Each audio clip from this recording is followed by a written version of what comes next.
On va voir vos armes, s'il vous plaît, elles sont derrière. Chaque dimanche, depuis l'ouverture de la chasse, c'est le même rituel. Elle est déchargée, il n'y a aucun souci. Elle est transportée dans la housse. Donc les règles de sécurité en la matière sont bien respectées. C'est une règle de sécurité qui est prioritaire parce que c'est générateur d'accidents.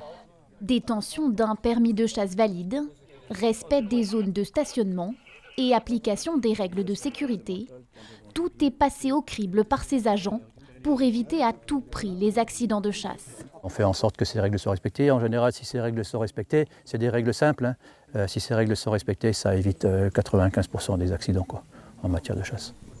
Sur la saison dernière en Dordogne, 2 accidents de chasse ont été enregistrés, dont un grave. On n'est jamais à l'abri d'une faute. Le fait d'être contrôlé comme on est aujourd'hui, ça permet à tous les chasseurs de se dire finalement il y a une petite pression donc on n'a pas droit à l'erreur. Ce jour-là, tous les chasseurs contrôlés sont en règle. Et si l'objectif est avant tout préventif, les agents n'hésitent pas à verbaliser en cas d'infraction. Le fait de voir des gendarmes et l'OFB au contrôle des chasseurs, ça rappelle que ce n'est pas une zone de non-droit, que les chasseurs ne font pas ce qu'ils veulent et que ce n'est pas parce qu'ils vivent dans un microcosme et qu'ils peuvent vivre tout seuls dans leur bois qu'ils peuvent faire tout et n'importe quoi. Ces contrôles aléatoires devraient se poursuivre pendant toute la saison, soit jusqu'au 28 février prochain.